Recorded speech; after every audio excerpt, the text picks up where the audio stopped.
Manong, ito na yung radio base mo. Halos okay na lahat yan. Okay. 14.3 yung ating supply. SQL.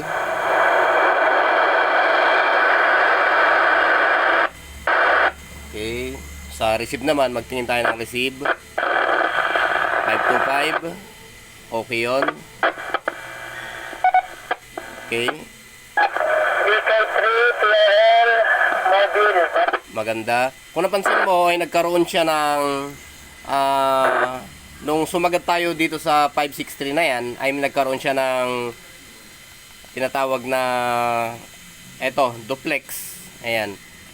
Pagka piniga mo yan, magduduplex yan. Yung default yan, ang gagawin mo lang dyan ay pindutin mo lang yung ERS. Ayan. Hanapin natin yung ERS. Okay.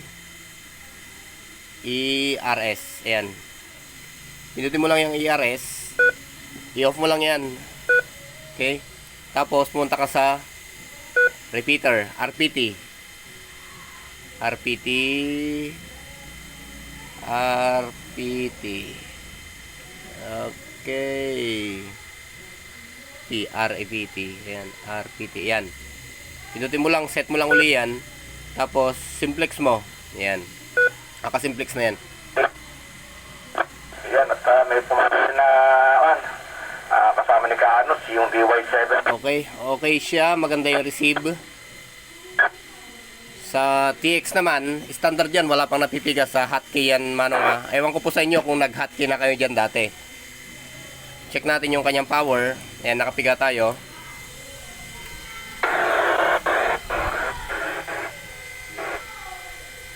Naglalaro pa siya hanggang 88.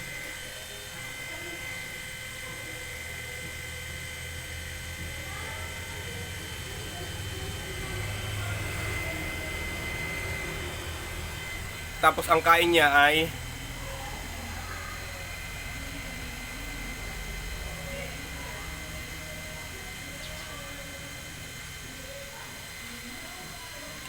halos 17 ampere. 17 ampere yung kain niya, Lodi. Okay.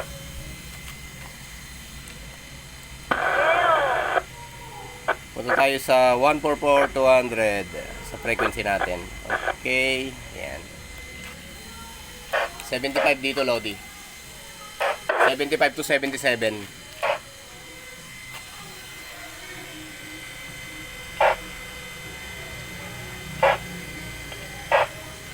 Standard pa lang naman siya. Okay pa yan, Lodi. Okay, magandang buhay po dyan.